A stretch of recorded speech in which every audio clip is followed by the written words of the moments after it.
सबसे पहले तथागत बुद्ध को नमन करते हुए आप सभी देशवासियों को मेरे तरफ से क्रांतिकारी जय लालू जय भीम। साथियों, आज का जो मेरा प्रसंग है सावित्री फुले बनाम सरस्वती। साथियों, सावित्री फुले कौन हैं और सरस्वती कौन है, इस पर आज विश्लेषण है। साथियों, सावित्रीबाई फुले का जन्म महाराष्ट्र के सतारा जिले नया गांव में हुआ था। उनका डेट ऑफ बर्थ था 3 जनवरी 1831। उनके पिता का नाम खानदोजी नवैसे पाटिल था और माता का नाम लक्ष्मीबाई। साथियों, वो जब 9 वर्ष के हुए तो उनकी शादी महाराष्ट्र के सतारा जिले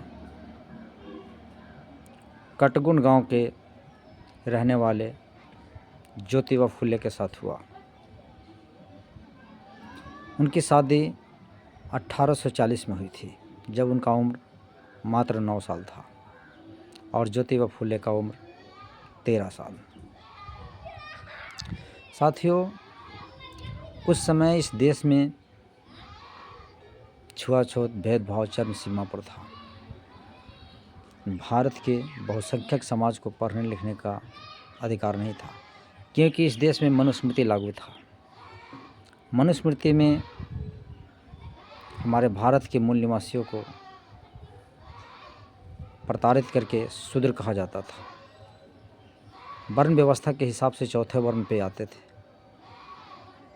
इनको शूद्र वर्ण के लोगों को पढ़ने लिखने का कोई अधिकार नहीं, महिलाओं को पढ़ने का कोई अधिकार, चाहे वो किसी भी जाति धर्म का महिला क्यों ना हो, उनको पढ़ने लिखने का कोई अधिकार नहीं था।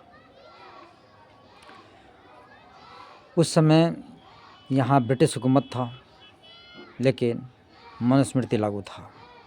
सामंतवादियों ने इस देश के किसान, मजदूर और महिला,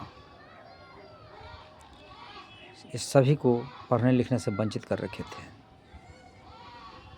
वो दौर आता है जब ज्योतिबा फुले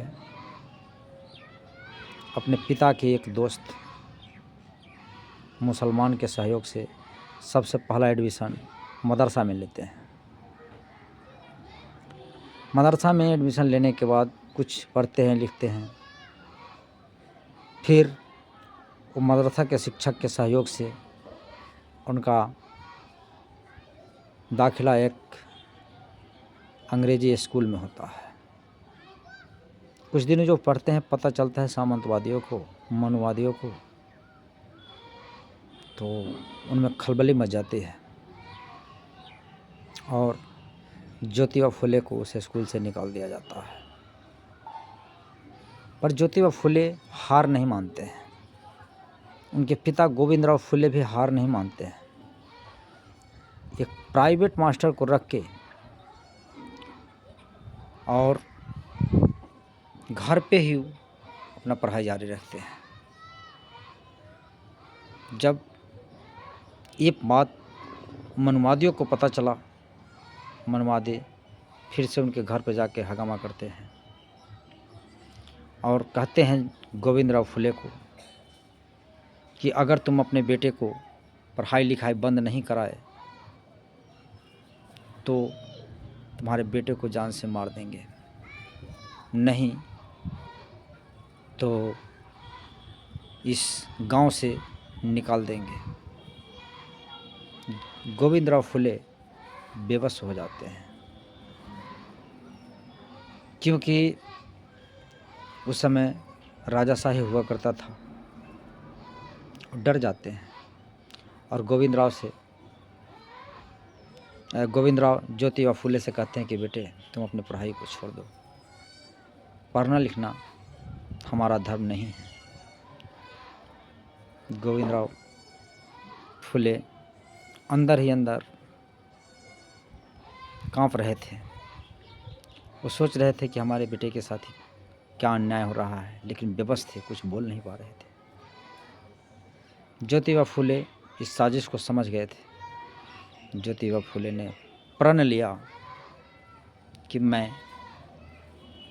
जब तक इस धरती पे जिंदा रहूँगा, शिक्षा का विस्तार अपने लिए, अपने परिवार और अपने समाज के लिए करता रहूँगा, पढ़ाई लिखाई जारी रखूँगा। दोस्तों, बहुत सारे कठिनाइयों का सामना करना पड़ा उनको। ज्योतिबा फुले अपनी पत्नी सावित्रीबाई फुले के साथ रहकर सावित्रीबाई फुले को भी शिक्षित करते हैं। वो दौर आता है जब 1848 में ज्योतिबा फुले और सावित्रीबाई फुले दोनों ने मिलकर इस देश की महिलाओं के लिए, किसी भी जाति धर्म की महिला हो, उनके लिए प्रथम विद्यालय खोलते हैं और इस देश की महिलाओं को, लड़कियों को पढ़ाने के लिए जो प्रतिबद्ध हो जाती है, पढ़ाना शुरू कर देती है, फिर से एक बार मनुवादियों में खलबली की लहर छा जाता है। सारे मनुवादी विचारधारा के लोग आकर गोविंदराव फुले के ऊपर धमकियाँ देना शुरू कर देते हैं। ये कहते हैं कि तुम्हारा बेटा धर्म के विरुद्ध जा रहा है, धर्म में महिलाओं को पढ़ने का कोई अधिकार नहीं है, स्वतंत्र रहने का कोई अधिकार नहीं है, और तुम्हारा बेटा महिलाओं के लिए स्कूल खोल के पढ़ाकर धर्म के विरोध काट कर रहा है। उसको समझाओ, अन्यथा इस बार वो नहीं बचेगा हम सबके हाथों से। दोस्तों, जब ये धमकी फिर से सुनते हैं गोविंदराव फुले अंदर से टूट जाते हैं, सोचने लगते हैं कि मैं क्या करूं। एक तरफ उनके सामने अपने समाज की दुर्दशा और दूसरी तरफ सामंतवादियों की हुकूमत। वो समझ नहीं पा रहे थे कि मैं क्या करूं। इतना उनके ऊपर दबाव बनाना शुरू कर दिया मनुवादियों ने कि गोविंदराव फुले बेबस होकर के निर्णय लिए और ज्योतिबा फुले से कहे कि ज्योतिराव, मेरा बात मान जाओ, तुम धर्म के विरुद्ध नहीं जा सकते। ये पढ़ाई लिखाई महिलाओं को बंद करो, ये बहुजन समाज के बच्चे को पढ़ाना लिखाना बंद करो, नहीं तो तुम्हें मैं घर से निकाल दूंगा।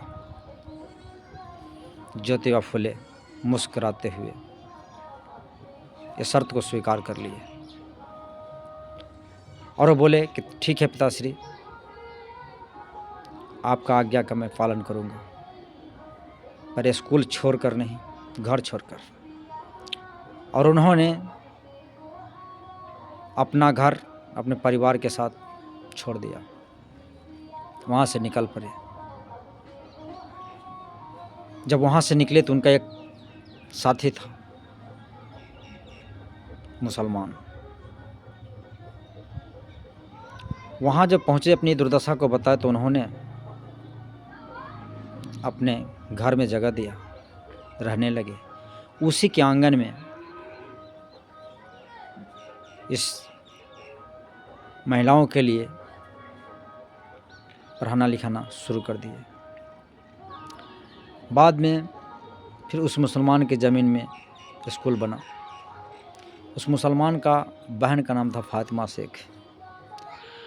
सावित्रीबाई फुले और फातिमा शेख के वजह से आज हमारे देश की सभी जाति धर्मों की महिला पढ़ पाई है, IAS, IPS और PMCM बन पा रही है। दोस्तों, अब आप लोगों को ये समझना है कि हमारे देश में हमारे महिलाएं के लिए शिक्षा की देवी कौन है? सावित्रीबाई फुले या फिर तथाकथित सरस्वती? जिन सरस्वती को मनुवादियों ने विद्या की देवी घोषित किया, उनका न कोई जन्म स्थान है, न कोई स्कूल की डिग्री है। वो कहाँ पढ़ाए, कहाँ पढ़े, कहाँ रहे, कहाँ जन्म लिए, उनके पिता का नाम क्या, उनके माता की नाम क्या, कुछ आता पता नहीं है।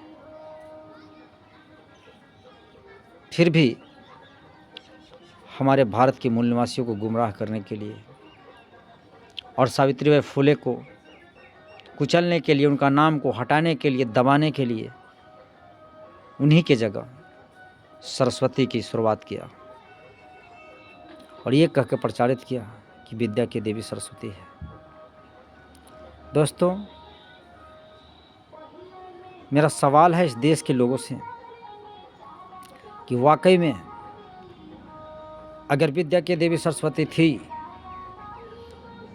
तो फिर हमारे भारत के अक्सर लोग अनपढ़ क्यों थे?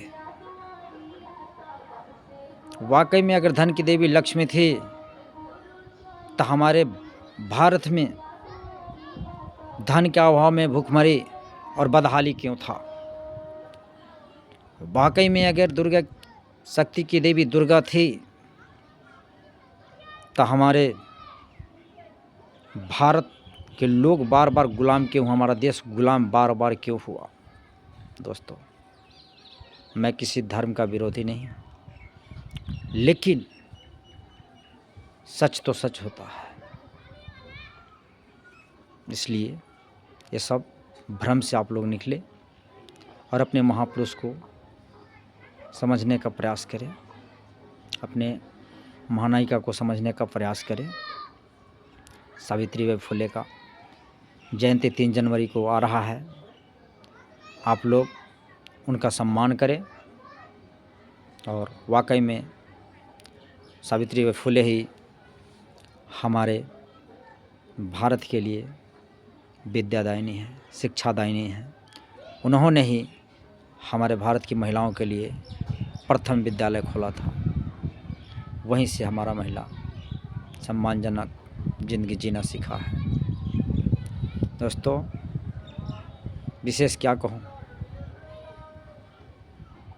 सावित्रीबाई फुले को और ज्योतिबा फुले को सत सत नमन करते हुए आप सबों को क्रांतिकारी जय लालू, जय भीम, इनकलाब जिंदाबाद। धन्यवाद।